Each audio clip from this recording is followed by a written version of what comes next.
Olha só, gente, muito obrigado pela sua audiência, muito obrigado por você acordar cedo, como tem feito todos os domingos, para acompanhar aqui o nosso Domingão do Carlão.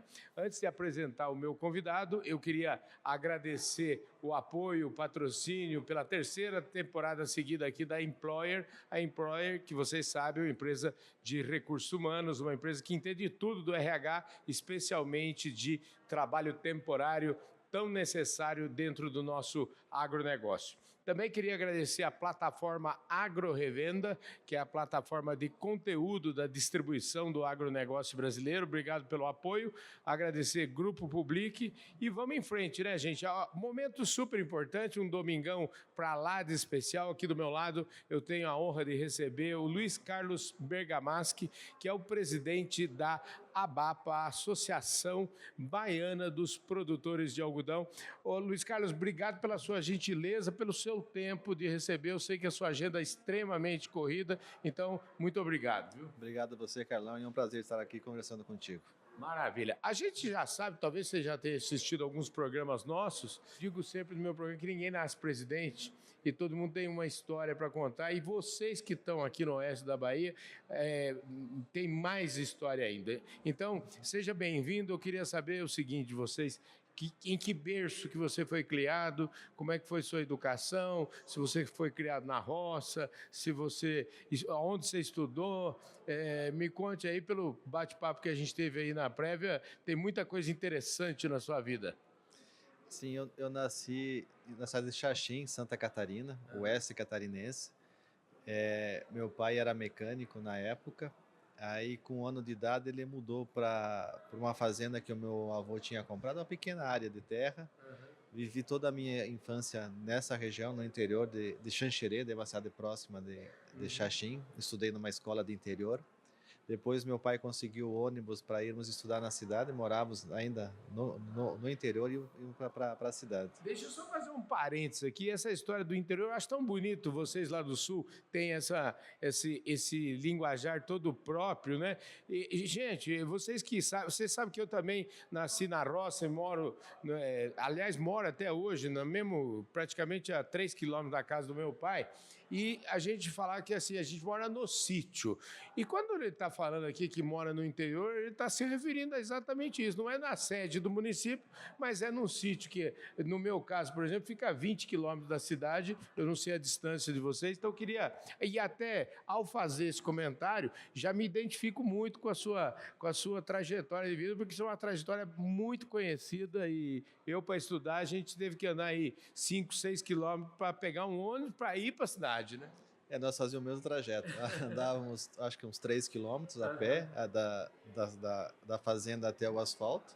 Tomávamos o ônibus até a cidade, que deram uns 6 quilômetros na época. Era mais perto. Só que lá é frio, né? Na época do inverno não era muito fácil, não. Precisa ter muita determinação, né? Muita vontade. Mas aí, depois meu pai mudou para a cidade, continuamos trabalho com agricultura desde pequeno. Meu pai era um pequeno produtor. E com 15 anos eu fui para Curitiba. Tinha que prestar o vestibular, então fomos fazer o chamado na época terceirão. Estudei em Curitiba. Aí me inscrevi para a Federal de Pelotas, passei em agronomia no primeiro vestibular que eu fiz. Me formei na Universidade Federal de Pelotas. E nesse tempo, o meu pai comprou a terra aqui na Bahia, em Correntina, no oeste da Bahia. Eu acabei os estudos e vim para cá. E aí começamos toda essa atividade aqui na região da Bahia, no oeste da Bahia. Em 1990 eu me mudei definitivo para essa região. Interessante. Como é que era? Só para a gente ter uma ideia, né? Porque eu sou filho de... A gente falava, meu pai é um lavrador. Era esse o termo que a gente usava. Meu pai teve um sítio de 7 alqueire paulista, que deve dar uns 15 hectares, mais ou menos. E como é que seu pai descobriu o oeste da Bahia? Como é que foi essa gana de falar assim, queremos crescer, precisamos crescer? Foi um imperativo? Como é que ele descobriu? Na verdade, Xanxerê é tudo pequena propriedade, então não tínhamos como expandir. Plantávamos na nossa área, acho que eram 20 hectares que o meu pai tinha de área própria, e arrendávamos mais uma área, né? E tudo longe uma da outra, tínhamos que rodar com máquina na rodovia, e tinha problema nesse sentido. Então precisava expandir. E tu sabe que por trás de tudo sempre tem a mulher que incentiva o homem. Sim, Eu acredito que minha mãe pediu, olha, tu precisa ampliar. E aí surgiu a Bahia, através de um amigo nosso.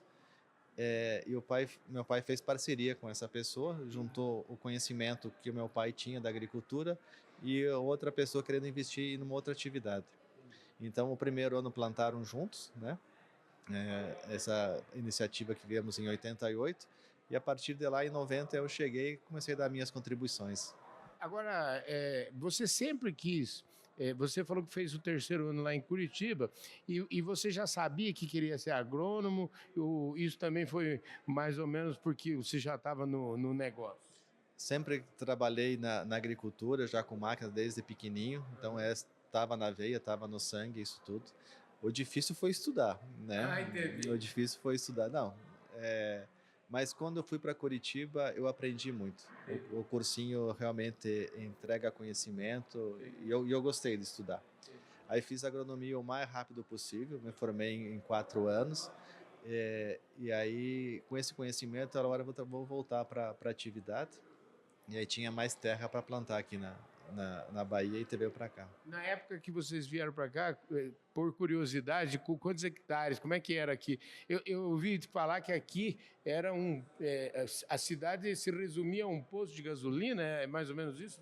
Mais ou menos isso, era tudo no início. O meu pai, na época, conseguiu comprar uma área pequena, plantamos 350 hectares. Ele juntou todas as economias que ele tinha, também a área era muito barata, né?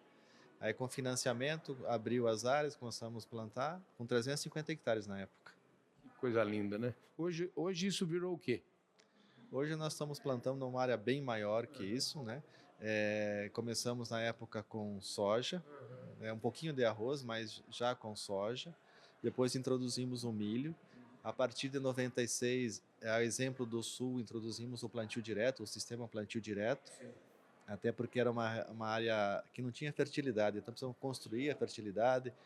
Já na época buscamos as informações que a Embrapa tinha através de palestras, aí tínhamos que fazer perfil de solo, porque essa região sempre tem algum veranico no processo, né? A recomendação era um solo de 20 centímetros, mas quando tínhamos veranico, faltava água.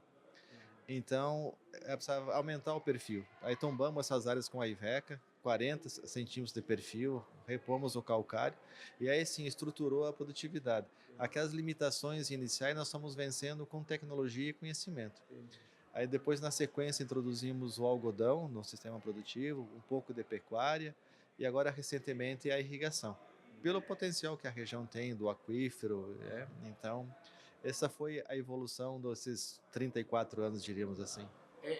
Que mistura, eu diria assim, é uma história que mistura, eu fico sempre falando assim, mistura vários ingredientes, mas principalmente o ingrediente que transformou o Brasil, que é o ingrediente da junção da ciência, né, via Embrapa e outras instituições, com tecnologia e principalmente, eu falo, com o empreendedorismo dos produtores rurais, porque sem a coragem e o empreendedorismo não se faria nada, né?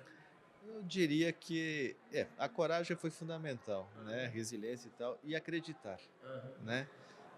Se acreditou que aquilo tinha potencial, que se podia se transformar. É claro que teve muitos momentos que foram muito difíceis. Quando analisamos das pessoas que vieram na época, eu diria que 80% não sobreviveu, os 20% sobreviveram. Porque não era fácil, não tínhamos muitos créditos disponíveis, não tínhamos muito conhecimento, nem muitos recursos para isso. Até a aquisição de máquinas não temos a facilidade que temos hoje, a exemplo desta feira, né?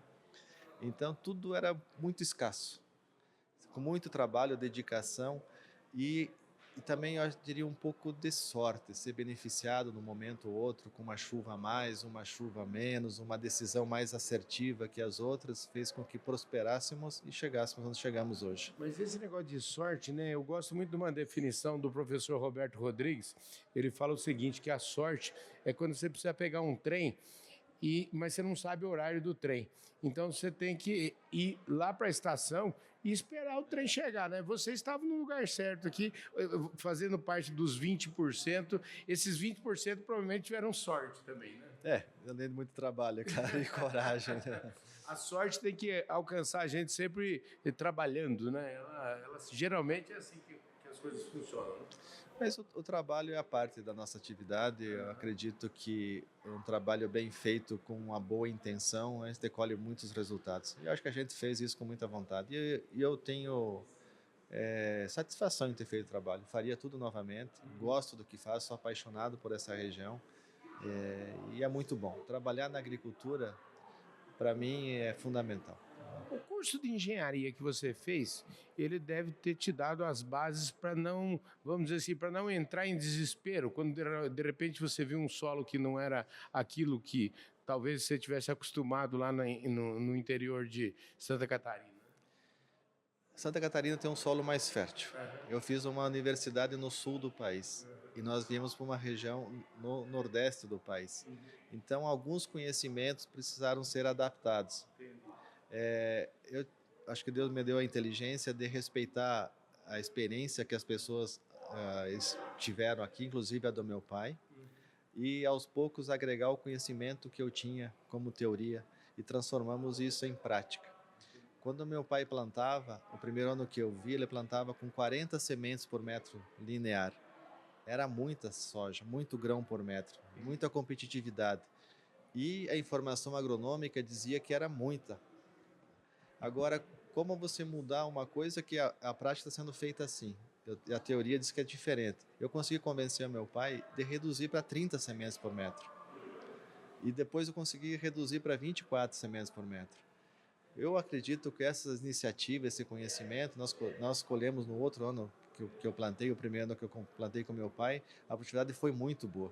Então, respeitando o conhecimento, tanto da prática quanto o conhecimento científico, aliando dentro do bom senso e do bom entendimento, acho que os resultados foram colhidos. Agora, você mostra, nisso que você está falando, me parece que assim, existiu sempre um grande entrosamento entre você e seu pai, não houve assim um choque de gerações. Eu diria que existia muito respeito, né? A respeito, trabalhei a vida inteira com ele, desde pequeno, e também era uma paixão minha, e meu pai gostava do que ele fazia. Então, os defeitos que eu achava que tinha nele, eu tentava melhorar e aprender com os erros e o acerto dele. Esse trabalho contínuo entre eu e ele ajudou muito. Quando é que você teve tempo e começou a falar assim, eu preciso me dedicar um pouco também à causa de todos? Ou seja, começou a trabalhar em entidades de classe? Na verdade, eu recebi um convite, inicialmente na época da IBA, para ser delegado regional da minha região, que é o Rosário, lá em Correntina. Entendi. Eu acho que foi em 2009, eu não me recordo bem. E em 2010 eu recebi um convite da ABAPA, né? Acho que a presidente que me ligou na época para fazer parte da diretoria. A partir de então eu continuei dando a minha contribuição, tanto na ABAPA quanto na IBA. Participei também da Fundação Bahia, no Conselho Curador, mas sempre a convite das diretorias que estavam na época. Depois eu continuei sendo vice-presidente da ABAPA, na gestão da Isabel, depois na gestão do Celestino Zanella e também do Júlio Busato, que foi o último. E esse me convidou então para assumir a presidência da ABAPA. Na época eu não tinha condições. As entidades estão aqui em Luiz Eduardo, aqui em Barreiras, e eu moro a 200 quilômetros daqui, ou 260 de Barreiras. Então tem a questão da distância também para atender. Mas aceitei o desafio e agradeço ao convite e a oportunidade e tenho feito aquilo que eu consigo com o melhor das minhas forças, o melhor trabalho que podemos fazer. E tenho gratidão e respeito às pessoas que acreditaram no nosso trabalho. Agradeço muito a nossa diretoria.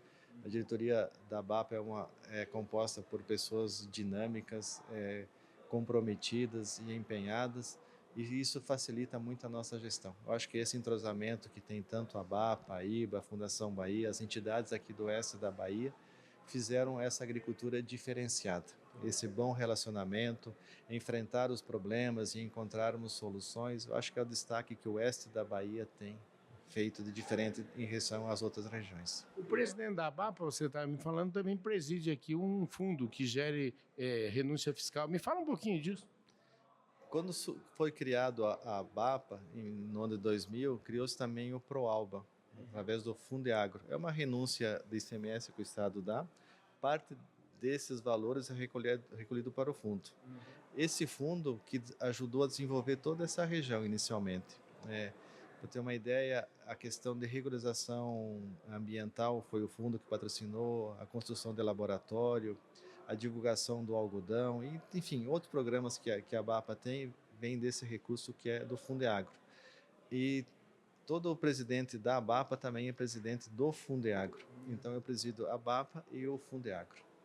Esse fundo, com certeza, deu uma contribuição gigantesca aqui para o desenvolvimento da região como um todo, né? Porque não é só o produtor de algodão, a região tem eu queria até que você me falasse um pouquinho qual que é se vocês têm estudos de qual é o impacto do algodão na vida das pessoas. Eu imagino que as cidades no entorno aqui, tudo cresce, né? Exatamente. Eu acho que foi uma atitude inteligente dos dirigentes da época, juntamente com o governo do estado, de abrir mão dessa renúncia fiscal e transformar isso em incentivo.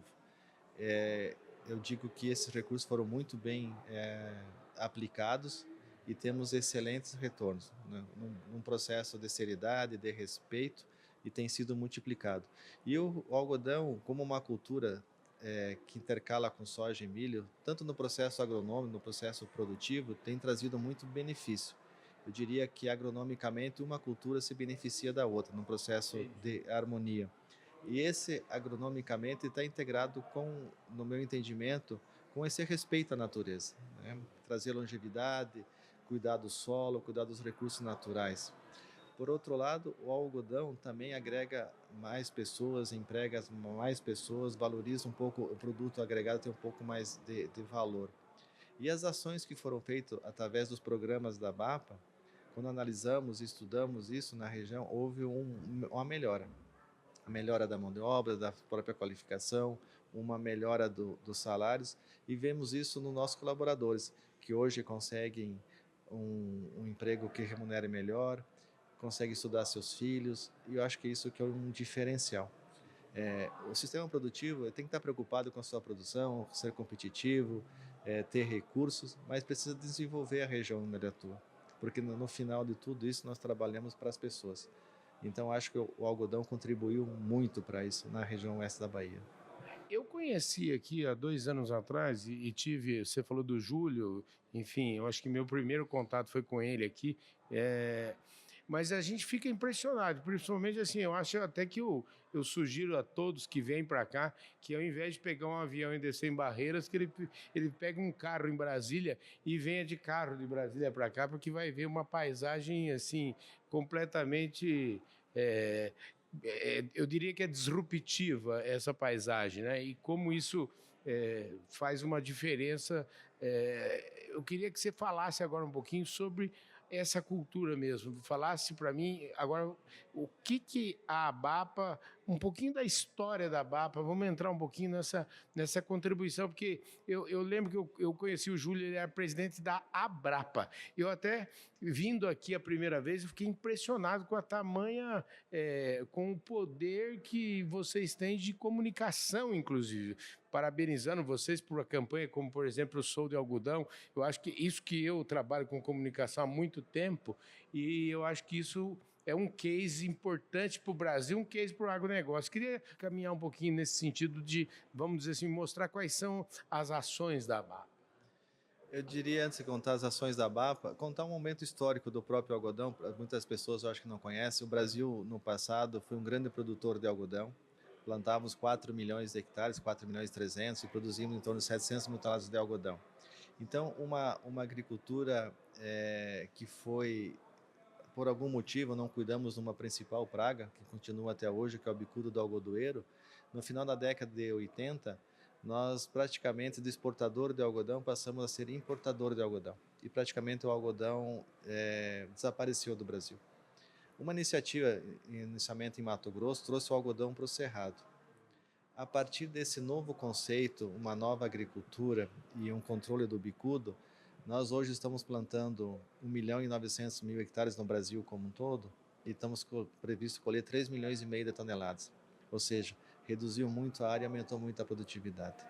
Então, esse algodão que trouxe esse desenvolvimento todo permitiu, com essas ações, que a BAPA também fosse criada e também a Abrapa fosse criada. E tivemos a primeira ação, eu diria, com recursos do próprio Fundeagro, um programa de fitossanitário, monitoramento da praga do bicudo. Então, esse programa continua até hoje, é uma ação que é realizada diretamente aqui na nossa região, que garante o controle dessa praga. E controle dessa praga precisa que todos estejam envolvidos. Não é só um controle químico, é biológico, é o controle social, eu diria assim, porque se eu não cuidar da praga, eu vou prejudicar teu algodão e vice-versa. Depois nós entramos com uma ação na OMC, que é um contencioso do algodão, contra o subsídio americano, conseguimos o dinheiro que hoje se transformou no Instituto Brasileiro do Algodão. Com esses recursos nós investimos em marketing do algodão, tanto é que promovemos o algodão lá fora, através da ANEA, da Apex. Então, esse é o caminho que o algodão vem seguindo, né? Atendemos a nossa indústria têxtil, que é uma grande indústria, 700 mil toneladas, e o excedente tínhamos que buscar mercado internacional. Então, ao longo desse caminho, nós fizemos todo esse processo. Revertemos uma situação de importador, atendemos a indústria têxtil e estamos exportando algodão. Hoje somos o terceiro país produtor de algodão no mundo.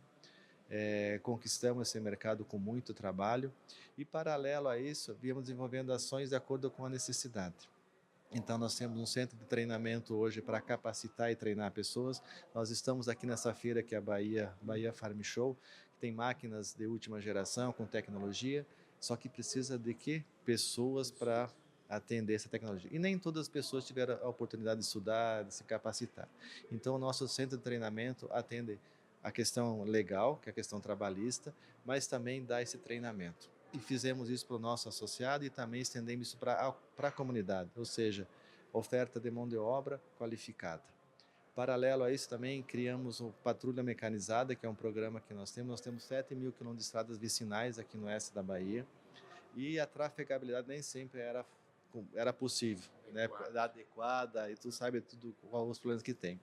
Então se criou a patrulha inicialmente para dar manutenção nas estradas, depois vimos que isso não era o suficiente, e aí nós estamos hoje pavimentando a estrada. Então, até o momento, temos 265 quilômetros de estradas pavimentadas na região oeste da Bahia, uma iniciativa que tem 50% do recurso do IBA, do produtor de algodão, 1/4 é o recurso da associação daquele trecho da estrada, do produtor rural, e criamos um outro fundo, que é a nossa co-irmã que atende, que é a IBA, que é o Prodeagro. É também uma renúncia do Estado, que participou com 1/4 do valor. Então, essas ações têm trazido esse desenvolvimento para a nossa região. Então, é um pouco das ações que a BAPA tem feito, além do laboratório, que você teve a oportunidade de ver aqui, quem não conhece. Temos o maior laboratório da América do Sul, uma área do Brasil, que entrega confiabilidade, entrega resultado para o produtor no tempo que ele precisa e também para o consumidor. São as ações que o algodão desenvolveu ao longo desses 24 anos que tem a BAPA. Eu, quando cheguei aqui, nessa feira este ano, né, eu até fiquei surpreso, porque aqui um pouco antes de a gente chegar na feira, tem uma construção, eu olhei, uma construção gigantesca, até brinquei que eu falei, será que eles estão mudando a cidade de Luiz Eduardo Magalhães de lugar, né? E vi lá a placa da Abapa, e eu queria então, e até me parece que vocês estão se antecipando a um crescimento que com certeza virá, até por várias razões que você já colocou aqui, mas eu queria que você falasse dessa obra que está acontecendo aqui. Nós temos nosso laboratório, mas o espaço não permite mais ampliação, então decidimos construir uma nova sede. Esse laboratório contempla a necessidade atual, é a nossa estimativa que ele possa fazer até 40 mil análises por dia, e está preparado para irmos até 80 mil análises por dia. Então já está pronto, climatizado. E se tiver que aumentar, também tem espaço para aumentar. Então esse foi o primeiro objetivo. Aliado a isso, trouxemos a nova sede para cá, aproveitamos também para estar próximo da feira, fizemos um auditório, com autorização da nossa diretoria, e também criamos um museu do algodão, um Cotton Hall. Justamente para quê? Para contar um pouco da história, né? E também para incentivar as outras pessoas a se inspirarem nessa história e levar conhecimento e informação. Eu vejo nas ações de vocês muita coordenação, assim, muito, parece assim, olhando o que está acontecendo hoje, me parece que vocês tinham desenhado isso lá, parece coisa que vocês falaram assim, há 20 anos atrás vocês se juntaram lá, falaram assim, vamos fazer o que vai acontecer nos próximos 20, 30 anos. Como é que vocês chegaram e qual que é o nível vamos dizer, como é que vocês, isso tudo é feito de maneira, vamos dizer assim, entre aspas, caseiramente aqui, vocês têm consultoria de fora, vocês me parecem gente de extrema organização. Eu acho que há 24 anos, se falássemos, nós iríamos pavimentar a estrada e asfaltar a estrada, ninguém acreditaria. Eu acho que foram surgindo da necessidade. Acredito que, diante das dificuldades, dos problemas, buscamos as soluções. Com as diretorias que passaram, que continuam no próprio conselho consultivo da ABAPA, foi buscar sempre soluções. Isso em parceria com os nossos parceiros do Centro de Treinamento, em parceria com o governo estadual, municipal ou federal, aquilo que precisa trabalhar para o setor nós vamos buscar. E é o que o setor conseguiu até o momento. E também citar aqui, você que é da área de comunicação, precisamos também, acreditamos que o setor tem que comunicar melhor. Sim. Né? E aí criamos o nosso prêmio ABAPA de jornalismo, justamente para valorizar o profissional da imprensa, o jovem que está ingressando como futuro profissional da imprensa, nesse caminho que eu diria de mão dupla, da informação ir e vir. Levar o conhecimento para a cidade, trazer da cidade para o campo, porque acredito que nós estamos no mesmo ambiente, sim, né? Tirar isso que o campo é assim, o campo, né? Então somos todos da mesma família, somos todos do mesmo ambiente. Exatamente. Isso valoriza o profissional, valoriza a atividade, o campo se comunica melhor nesse sentido. E é bom você receber esse profissional no meio de uma lavoura de algodão, a alegria dessa moçada, dos professores, toda a integração com a nossa equipe, contando as boas histórias e levando o conhecimento, tanto para um lado quanto para o outro. Eu acredito que esse conjunto, todos saem beneficiando, a região sai beneficiada, as pessoas saem valorizadas, que é o que realmente importa, nós trabalhamos para as pessoas e nesse contexto, há esse desenvolvimento regional que você está vendo aqui. Eu queria mais uma vez agradecer os nossos patrocinadores aí, a Employer que entende de tudo do RH, agradecer a plataforma Agro Revenda, muito obrigado por Grupo Public, por estar sempre conosco aqui. E até te falar o seguinte, o nosso programa, a gente começou aí na COP28, na COP27 nós tivemos lá no Egito, na COP28 em Dubai, vamos estar participando esse ano da COP29 no Azerbaijão, ano que vem tem COP no Brasil, e esse tema é um tema relevante. Nós, como missão, a gente quer realmente levar as boas iniciativas brasileiras a conhecimento do mundo. Então, eu até convido a ABAPA e a vocês se juntarem a nós nesse momento. Eu tenho certeza que o algodão brasileiro deve ser assim, demandado lá fora hoje. O que eu diria é que o algodão brasileiro, pelos relatos que nós temos, é o algodão que mais evoluiu nos últimos anos. Graças a esse trabalho que tem feito pela Abrapa, pela ANEA, pela Apex Brasil, de irmos visitar o nosso cliente e também a missão contrária, trazer o nosso cliente para ver a nossa realidade. Sim. Nada melhor do que você trazer as pessoas para ver aquilo que é feito no campo, com seus próprios olhos, sentir aquilo que nós fizemos. E eu acho que esse o algodão brasileiro tem conquistado o mercado. Tem sido um fornecedor de algodão durante o ano inteiro, então o consumidor pode vir comprar algodão, tem qualidade, é um algodão sustentável. Eu diria que o Brasil faz uma agricultura responsável, aproveitando bem os recursos naturais que ele tem, respeitando as leis do país e a dedicação do produtor em fazer isso cada vez melhor. Ô Luiz Carlos, obrigado, meu querido. Eu que agradeço a oportunidade e sempre estou à sua disposição. Parabéns pela tua história. Obrigado. É isso aí, gente. Mais um Domingão do Carlão. Eu vejo com certeza todos vocês domingo que vem, aqui mesmo, no canal do Boi. Valeu, gente. Fui.